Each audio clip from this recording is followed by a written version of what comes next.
cavalier in the Premier League. And this is how the Chapelton Maroons will line up. Campbell in goal, Ricketts, the man who scored in the first leg, Howell, Taja Brown, Shane Watson, Evan Taylor, we've spoken so much about, Rashawn Rich, Jaleel Evans, the young St. Lucian, comes into the starting lineup. Yeah. Mark Lewis, who you know very well, Malik Stevens, and Aaron Elliott. They'll be with a 4-3-3. Right? Yeah, for sure. Mark Lewis, he's looking for his second goal in the Lynk Cup. He did score when they defeated Humberland on penalty. So I'm expecting things from him. Hopefully he plays through the middle though. Yeah. Harbourview, this is how they'll line up. They'll play with a 4-3-3 as well.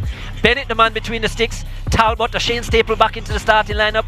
Brackenridge wears the captain's armband. Odalyn Hardin, Joshua Anglin wearing the number 3 instead of his regular number 8. He comes back into the starting lineup, the talented midfielder. Shamari Dyer, Krista J. Daly, the midfield maestro. He will play in the attacking midfield role. I like to see him there. Sean Daly, the previous scorer. Timara Lewis. And that completes their lineup. 4-3-3 is what they're like.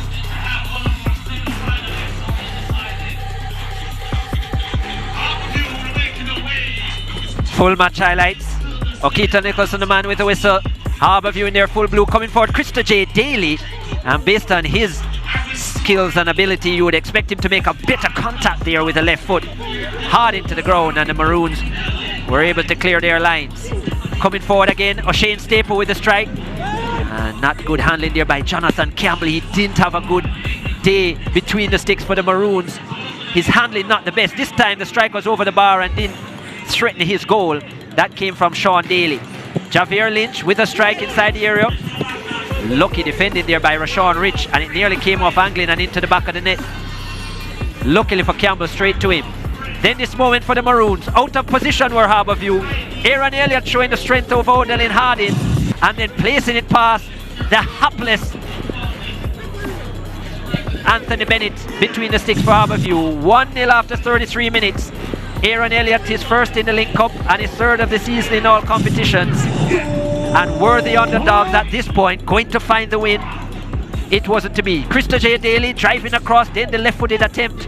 We didn't see much from the midfield maestro for Harbourview. But they continue to come forward. O'Shane Staples still in the first half here, putting a telling ball into the area. Campbell was beaten, but Brackenridge couldn't find the header. And then this attempt. Lynch, good touch here, and then the strike, which was deflected and out for a corner. Second half now. O'Shane Staple with some disappointing deliveries into the box before this, but this one very accurate and should have found the back of the net. The header from Sean Daly. You've got to be hitting the target there, Sean. And that was over the bar, and attempt missed. Yeah, then a header at the other end for Aaron Elliott. Maybe should have put that on target and added a second. Missed chances for the Chapelton Maroons, and O'Shane Staple with another brilliant delivery. The handling wasn't good at all from Jonathan Campbell, and Brackenridge with the finish.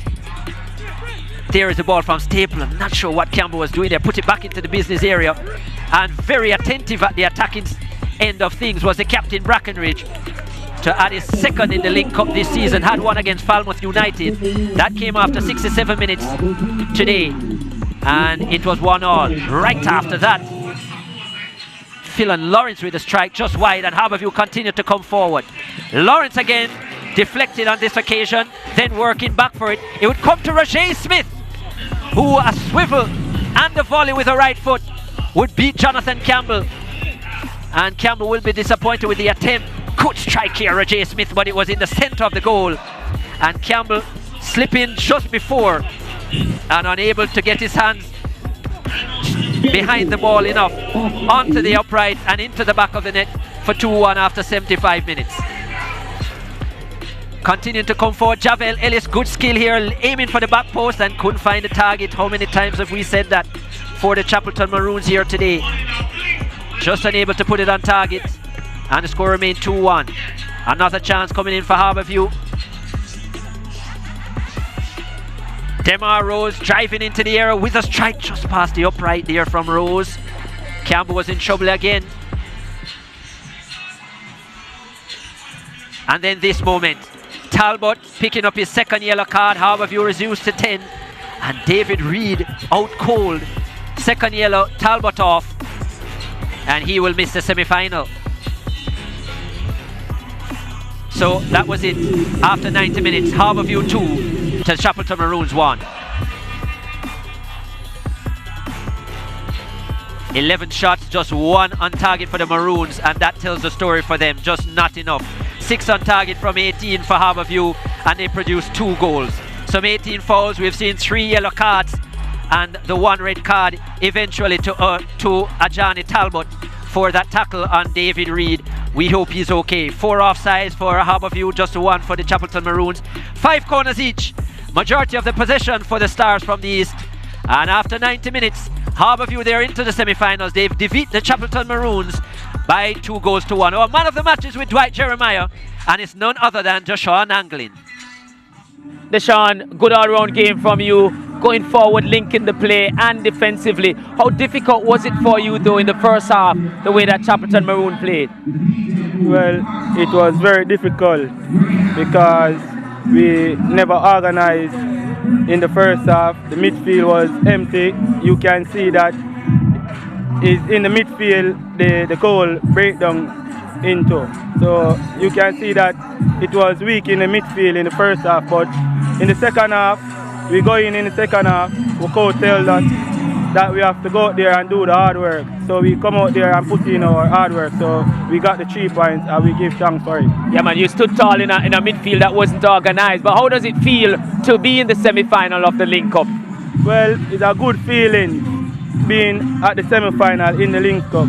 We don't have enough of our players, so we have to just give our best shot that we can do.